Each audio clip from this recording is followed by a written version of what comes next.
In this video, we are going to talk about Land Rover Defender 90 and 110. We haven't thought about the 130, have we, Zach? If you've got a 130, tough. You're too flash for us. Right, so if you've got a 90 or a 110, utility rails. So this is a strip that goes along here. Now, this strip is a really good strip. I love Land Rover for designing this. This strip pops out, as you'll see in the video, and they give you some really good big mounting points. And that's where Land Rover mount their ladder or their side gear carrier. And you've got the roof rails to grip and hang off the top, and you've got these plates. Now, the trouble is when you get your standard car, you have got to mash it like this to fit the side rail. So that's one. It would have been good if they'd have had a pop-out insert or something. And the 90 is actually even worse because they didn't put the hole, if you look at it straight on, Alicia, they didn't put the hole in the middle of the strip. So why they did that, I don't know. So that you'll see that complicates things. Right, so we have been selling a utility strip and we've had pretty good feedback. But one guy in America, he was not happy, was he, Zach? He said, oh, it's like a millimetre out at the back and it's all that. And I took it I took it as a challenge. So I said, come on, Zach, how can we make this better? So what we have done is we have made our product even better. Right, so the main thing we have done, and this is why it took us so long to launch the 90 utility rail, because I thought I'm not going to have this not right. So we have printed some end caps, you can see there. And what these do is now they fit over the end of the rails, okay, and they make it a lot neater. So when you put the utility rail on, you've got to take the plastic strip off. It gives you a much nicer finish. And you can adjust this backwards and forwards to your desire to get it exactly right. Now, if you've bought our utility rails and didn't have these and like these, ask Ben. We'll get Ben to list a pair of these for a bargain price for you early adopters. You'll have to cut a little bit off, but the beauty of this design is where you cut it, it hides all your cutting. So we'll make sure we get those available. Right, so what have we got here? Let's get to the table of delights, shall we? I've got to pull that end cap off again. Right, so it gets more and more complicated. So we launched this, the 110 rail. Right, and we're going to launch the 91 in this video, okay? This will be on the website very soon. Right, now in the kit, you get some blanks to blank over some unused holes. You get these rubbery inserts and the screws to screw this on. You'll get your two end caps. Now, you'll get some blanks depending on which side and which holes you're using. You could fit these blanks. So say you're not fitting anything at all, we will supply these blanks so you could fit. But some of the holes are used for fittings. So we'll see as we go through. I'm confusing myself. Right. Then we've got the bolts. Then Zach has designed these super fittings. And these take these bolts and go there. And they go through there. Because remember, we have to have a slot here, not a hole. Because Land Rover have put the mounting points off-centre. So these are off-centre. And then these are one reason for having a utility rail is you can actually clip in. Can I remember how they clip in like that? Okay, you can clip in these clips. I've got that wrong, haven't I, Zach? That's it. They go in like that. So if you want to attach something to the side of your car, you can. Right. So that is the fitting kit. Right, but then it got more complicated because someone said, I bought your utility rail, Simon, and I've also bought the Land Rover side gear carrier, and the spaces Land Rover provide don't butt up. So we've made our own spacers. So we have designed these actual special spacers and they fit in like so and they line up exactly. And we've done them for the 90 gear carrier, the 90 ladder and our 90 molly plate. So you can actually put these on and they line up with the holes. Okay, and they make sure you've got a nice space for the molly plate. So we have done a whole suite of products. We will launch the products as just the standard kit, and then you can buy the gear carrier kit, the ladder kit, or the molly plate kit if you've bought any of those bits to fit on. Right, should we get on and do some work? Right, so the first thing you need to do is I'm looking for my trim tool. So you need to remove this strip off your car. I think it's normally easier to do it on the door side, and obviously it's slightly different on the 110, but it's all much the same. You can get in there and you feel like you're going to break it and you go, ah!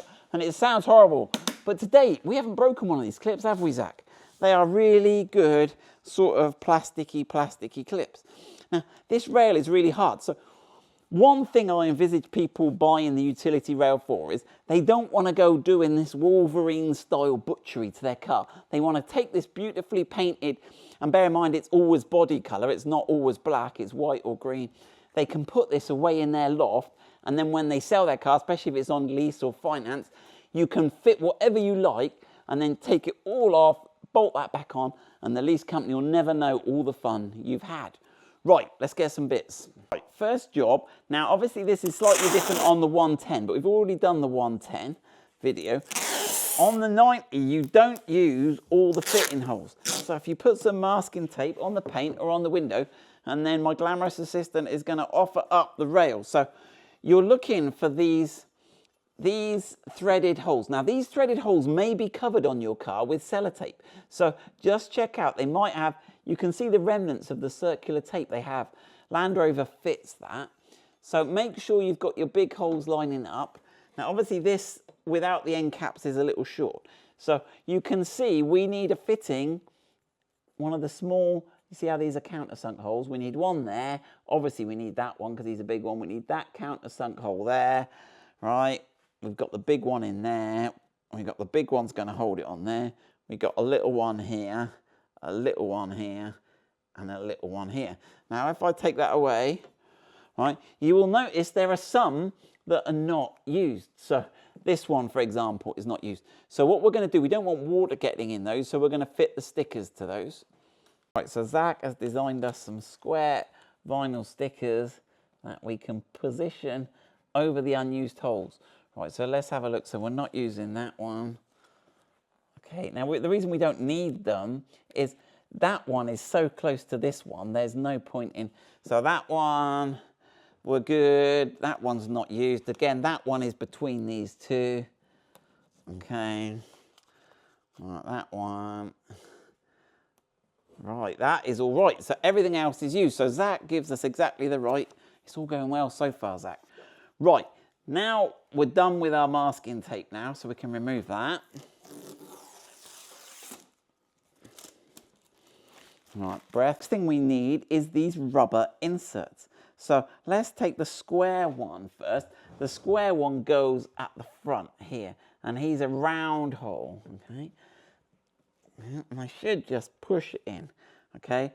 And then we need all the rest, and they just clip in, push. Bush. All right, no, those two have got threaded holes. That one. Okay. Right, that one. Have we got one too many inserts, Zach? Or have I missed one? Right, we might have been over generous with that kit. Right, now this rail is the same for the left-hand side of the car and the right-hand side of the car. But we need to elaborate on something. Land Rover, for some reason, gave us 1, 2, 3 fixing sides. 3 fixing points on the right hand side of the car, but they only gave us the front 2 fixing points, these 2, on the other side of the car. They don't give you the rear, which means you can't mount the side gear carrier. Now, for our molly plate, we put a riv nut in here, so we made our bars with the 3 slots, 1, 2, 3, so it can be used on this side or that side. Now, if you're fitting it on the right hand side and not fitting or using that hole, that is where you would insert the bung. So if you're on the other side, we've got these bungs that you would just clip in behind there like so, just to cover that up. Right, but we are going to use all 3. Right, and everyone will use all 3 on. So that's because we'll actually use the threaded holes as fixings. Right, let's put the end caps on. Okay. Right, and then let's get this the right way round. So that is the right way round. Okay, now I'm going to put the fixings on. Right, oh, he looks a bit long. Let me check his.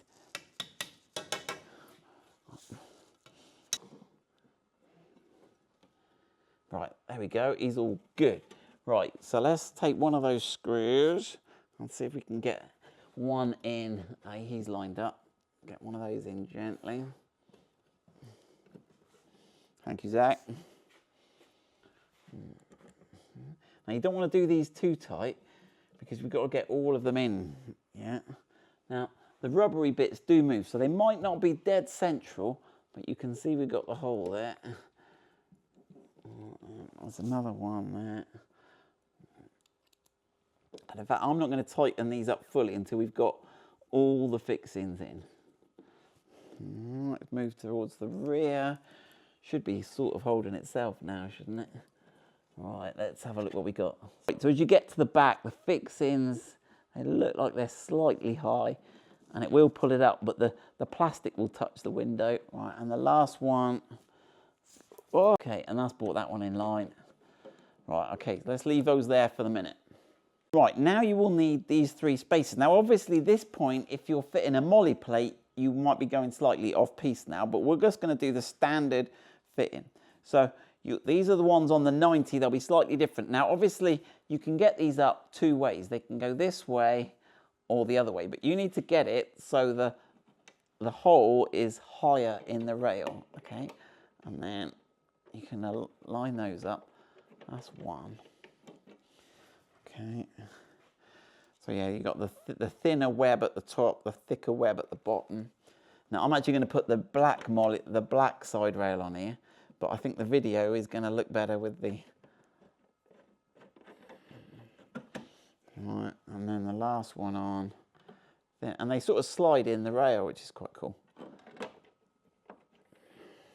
Now you could put some Loctite or a bit of silicone on the threads there but I don't think you're going to get a problem with water ingress. Right, now at that stage, we're now ready to tighten it up. So let me tighten it all up. Now when you get to the last one, the square one, can you see how it's rotating in the gap between the window there? So what you need to do here is push to sandwich it so that you can't see that, and then screw that in tight. That's why we made that one square, so it aligns. Right, let me do the hex nuts now. Right, there we go. So that's all installed and all ready to go. And if you want to put your clip in, I wouldn't recommend driving around too much with these because they do vibrate a little bit, and they could go onto your paintwork. But they're there if you're camping and you want to tie something to it. So there we go. Right, we got anything else, Zach? Don't think so. So there we go. So there's a whole suite of products. So pick your rail, buy your rail kit, left, right, both. And then if you're going to fit a molly plate, you'll have to buy the molly plate and then the adapter kit to use the molly plate or the ladder kit, whatever you want to do. Got any comments or suggestions? Let me know. Good luck with that. All right, we've just swapped it over to black.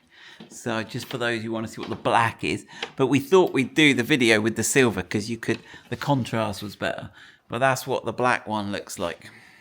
Bonus feature for those of you still watching. So we obviously ordered these bars in and they're all CNC, but where we put the end caps on, we had to shorten them. So we made this jig. I thought I'd share our Heath Robinson jig with you. So basically we've put a pin here that you push over there, okay, and that lines up, and then we can cut it off there with the chop saw.